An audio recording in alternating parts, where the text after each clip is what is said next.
오늘은 우리 하나님께서 허락하신 거룩하고 복된 날입니다. 사도신경으로 우리의 신앙을 고백하겠습니다.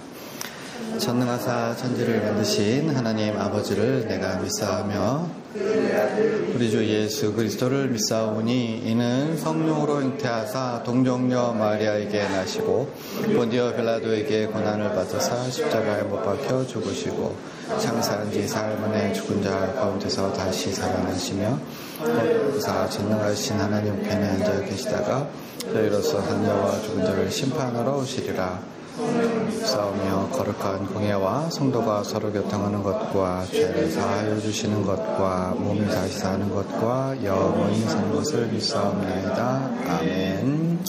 살아계신 아버지 하나님, 예수님께서 우리를 그 빚값으로 사셔서 이렇게 하나님의 자녀가 되었고 우리가 그것을 알고 기억하여서 하나님 앞에 예배를 드립니다. 이 시간에 주께서 우리를 위해 죽으신 그 죽으심의 능력을 체험하게 하시고 보혈의 능력이 우리를 정결케 하고 우리가 이 시간에 새로운 마음과 힘을 얻을 수 있는 시간 되어도록 주께서 주장하여 주옵소서. 하나님의 얼굴을 배우는 귀한 예배가 되도록 주장하여 주옵소서. 살아계신 예수님 이름 받들어 기도하옵나이다. 아멘. 찬양할게요. 주님의 뜻을 이루소서. 고요한 중에 기다리니 진흙과 같은 날 빚으사 주님의 형상 만드소서. 주님의 뜻을 이루소서. 주님 발 앞에 엎드리니 나의 맘속을 살피시사 눈보다 희게 하옵소서. 주님의 뜻을 이루소서. 병들어 몸이 피곤할 때 권능의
오늘 같이 은혜를 나눌 하나님 말씀은 베드로전서 4장 4절 1절입니다. 이러므로 너희가 그들과 함께 그런 극한 방탕에 다름질하지 아니하는 것을 그들이 이상히 여겨 비방하나. 아멘.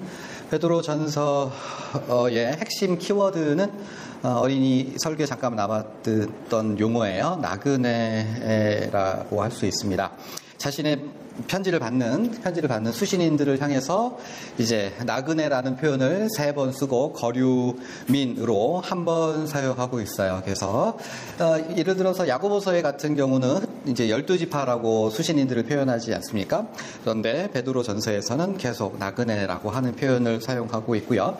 여기서 사용된 그 헬라어는 70인역 구약에서도 사용되는데 그렇게 많이 사용된 단어는 아니고요. 창세기에 보면 아브라함이 자기 아내 사라가 먼저 세상을 뜹니다. 그때에 아내를 매장해야 되는데 그 땅에 단 한 뼘의 땅도 가지고 있지 않아요. 그래서 같이 그 근처에 살던 헷 족속, 그러니까 가나안 족속 중에 헷 족속에게 내가 여러분들 중에서 이방인으로 나그네로 살고 있어서 땅 한 평 가지고 있지 않습니다. 나한테 매장할 땅을 좀 판매해 주십시오라고 하는 맥락에서 사용되었어요. 사실 당시에 헷 족속이 하는 말을 보면 아브라함은 얼마든지 저들과 연원해서 한 무리를 이루어서 같이 재미있게 오손노선 정착하여 살 수 있었음에도 불구하고 왜요? 하나님께서 주실 그 땅을 바라보면서 저들 중에 거류민으로 나그네로서 자기의 정체성을 지켜 살았던 거죠. 그러니까 하나님의 백성으로서 나는 저들과 달라라고 하는 의미에서 혼합되지 아니하고 서럽고 힘들고 고독한 쓸쓸한 삶을 유지하는 표현이 바로 나그네라고 하는 표현 되겠고요. 신약에서도 사용되었는데 우리가 지난번 살펴보았던 히브리서에서도 사용되었습니다. 여기서는 보다 구체적으로 하늘의 본향을 있는 것을 알고 있기 때문에 이 땅 가운데에서 나그네로 살았던 믿음의 사람들을 일컫는 표현으로 그렇게 사용되었던 거죠. 내가 영원한 하늘나라를 바라보기 때문에 이 땅 가운데에서 미련이나 욕심이나 집착을 버리고 하나님의 백성으로 살아가겠다. 그것을 바로 나그네라고 하는 표현으로 사용하는데 유식한 말로는 신자의 종말론적 실존을 나타내는 표현이다라고 신학교 교수님들 그렇게 표현했는데 아무튼 쉽죠? 하늘나라의 백성으로서 내가 하늘나라 갈 거니까 이 땅 가운데에서 여기 있는 것 때문에 너무 아둥바둥 거리며 살지 말라라고 하는 맥락에서 이렇게 나그네라는 표현이 사용되었는데 아마도 여러분들 나그네라고 하면 지금까지 생각했었던 이런 개념에서 하늘나라를 바라보고 살아가는 순례자, 나그네, 이방인, 거류민 이 정도로 생각하셨을 텐데 베드로 전서는 이거 말고 다른 점에 포인트를 두고 있어요. 결론적으로 말씀드려서 오늘 설교 제목과 마찬가지로 이 세상을 낯설게 살라는 거죠. 나그네는 낯선 땅에 일시적으로 거주하는 낯선 사람들입니다. 낯선 땅에 살고 있는 낯선 사람들. 뭐냐면 하나님의 백성은 이 세상을 살아가는 게 낯설게 살고 세상 사람들이 우리를 볼 때 저 사람들을 좀 낯서네, 좀 다르네, 특이하네, 저 사람들 왜 저렇게 살지라고 하는 그런 생각을 사람들이 할 수 있어야 돼요. 오늘 본문을 보시면 뭐라고 하죠? 그들이 이상히 여겨 비방하나. 그러니까 하나님 백성 사는 걸 보고 와 어떻게 저렇게 살 수 있지? 한심하네, 답답하네, 우습네, 저 뭐하는 짓이야 라고 하는 그러한 판단을 받을 수 있는 삶을 살아야 한다라고 하는 거죠. 이것을 반대로 말하면 세상 사람들이 우리를 볼 때 너무 자연스러워. 와, 완전히 우리랑 똑같네 라고 그렇게 판단을 하게 되고 그렇게 물에 섞인 것처럼 살게 되면 그건 하나님 앞에 뭔가 문제가 있는 삶이다. 예수님께서는요, 노아 시대를 일컬어서 이렇게 말씀하십니다. 먹고 마시고 장가들고 시집가고 이렇게 표현하셨어요. 우리 모두가 하는 일상적인 일들을 하는 것을 일컬어서 심판을 받으러 나아가는 사람들이라고 말씀하신 거죠. 그러니까 사람이 살아가는 대로 그대로 살아가고 저 사람이 저렇게 살아가니 세상 사람들이 이렇게 살아가니 그냥 아무 문제의식도 없고 특별한 생각도 없고 그냥 남들이 대학 대학 가니까 대학 가고, 취직하니까 취직하고, 시집 가니까 시집 가고, 장가 가니까 장가 가고, 아들 낳으니까 아들 낳고, 그렇게 쭉 살아가다 보면 그것은 하나님께서 우리에게 원하시는 삶이 아니라는 거예요. 실상 장가 가고 시집 가고 먹고 마시고가 문제가 아니라, 문제는 뭐죠? 하나님으로 말미암아 우리가 이 세상을 마땅히 낯설게 바라보고 사람들에게도 낯설게 인식되어야 함에도 불구하고 그런 것이 없는 사람들은 하나님 앞에 큰 죄인일 수밖에 없다라고 하는 거예요. 조금 더 구체적으로 설명드리면, 예수님께서는 이 땅 가운데서 공생애를 시작하실 때 뭐라고 하셨죠? 인자는 머리 누일 곳이 없도다라고 하셨으니, 그러니까 정해놓고 베개를 놓고 항상 거기 가면 쉴 수 있는 그런 곳이 없이, 정처 없이 사셨던 거예요. 그런 맥락에서 만약에 우리가 매일 어떤 사람의 방해를 받지 않고 베개를, 내 전용 베개가 있고 내 이불이 있어서 내 침대가 있고 저녁에 가서 거기서 아무 방해를 받지 않고 편히 쉴 수 있는 그러한 삶을 산다고 하면, 예수님께서 공생애 3년 동안 한 번도 누리지 못했던 호사를 우리는 누리고 있는 거죠. 아니, 예수님도 그렇게 불편하게 사셨는데 내가 어떻게 이렇게 살 수 있지라고 하는 낯선 감정이 들고 화들짝 놀라서, 내가 어떻게 이런 호사를 누리나? 감사하다, 황송하다, 죄송하다, 민망하다라고 하는 감정이 살면서 때때로 가질 수 있어야 하고, 어떤 때는 눈물이 핑 돌 때, 하나님, 나 같은 죄인, 불쌍한 사람을, 나 같은 못된 사람을 예수님께서 어떻게 이런 큰 은혜를 주셨나요?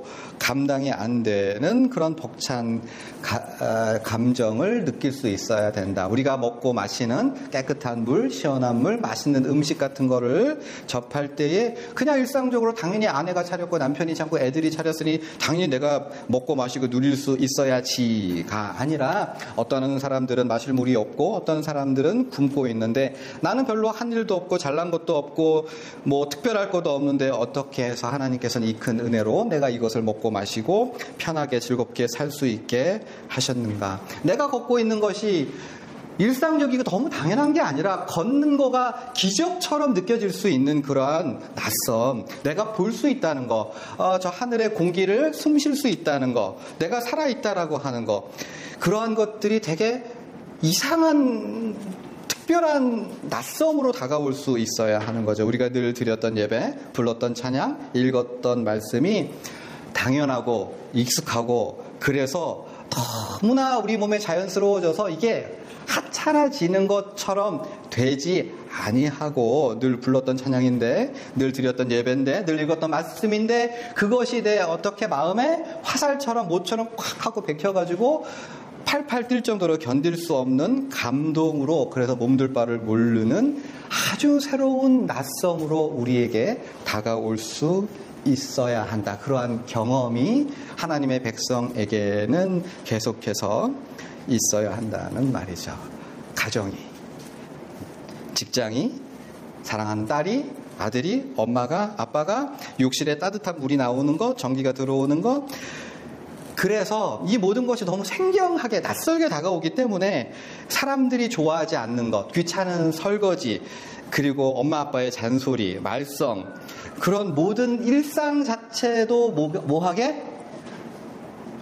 낯선 것으로 다가와서 엄마의 잔소리마저도 달콤하게 느껴질 수 있는 그런 낯선. 성령님으로 다시 태어난 사람들은요, 당연히 모든 것이 새롭고 낯선. 사실 여러분들은 그런 경험 하셨죠? 언제요? 혹시라도 기도원에 갔거나 무슨 부흥에 참석했는데 너무 큰 은혜를 받고 나면 세상이 완전히 달라 보이고, 이 신발에 뭐가 들어간 것처럼 막 하늘을 날아다니는 것 같은 감정으로 집에 오고, 막 길을 가는데 지나다니는 사람들이 너무 사랑스러워서 이 사람이 필요하다면 옷이라도 벗어줄 수 있고, 주머니 탈탈 털어줘도 하나도 아깝지 않을 것 같은 막 사랑으로 가득했던 그런 감정, 새로운 그런 낯선, 이것은 세상 사람들이 결코 듣지도 알지도 이해할 수도 없는 낯선 것인데, 하나님의 백성은 이런 낯섦을 계속해서 우리 삶 가운데 끌어오고 또 끌어와서 우리의 뭘로? 에너지로 삼을 수 있어야 한다는 거예요. 베드로서는요, 나그네라고 얘기하면서 계속해서 일상을 얘기해요. 너희 직장생활 열심히 해라. 아내한테 잘해. 남편한테 잘해. 부모한테 잘해. 굉장히 일상적인 거를 하라고 잔소리하는 것처럼 느끼지만 실상은 이거 해 저거 해 막 이런 얘기 이면에 뭐가 있어요?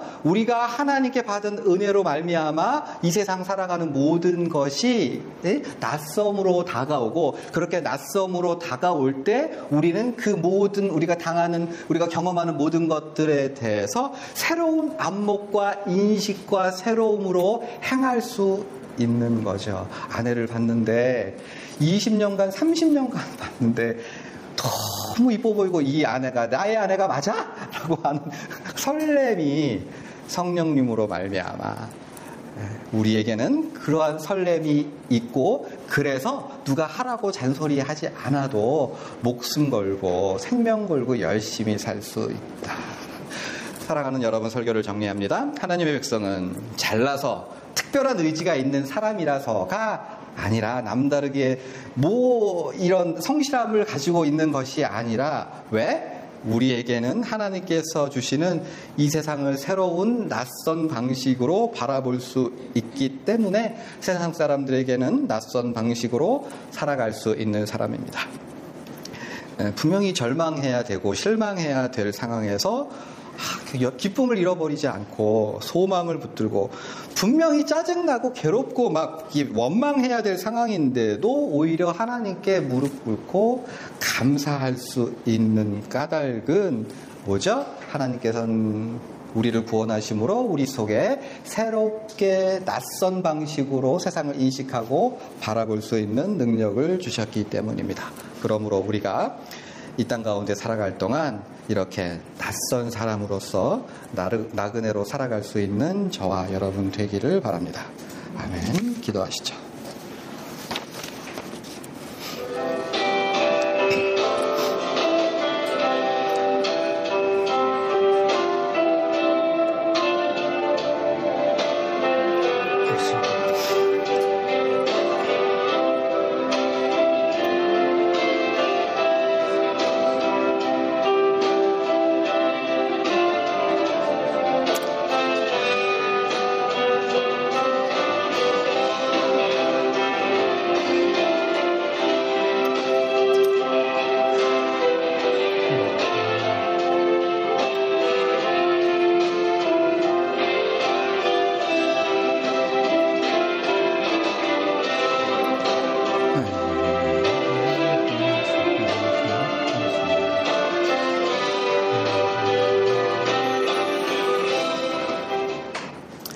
살아계신 아버지 하나님, 예수께서 이 땅에 오셔서 전혀 다르게 낯선 방식으로 살아가셨던 것처럼 우리도 우리에게 주어진 일상, 반복되는 일상을 성령님으로 말미암아 낯설게 바라보고 이 세상 가운데 나그네로 낯설게 살아가는 그 뜨거운 감격과 감동이 있게 살아가게 하여 주시옵소서.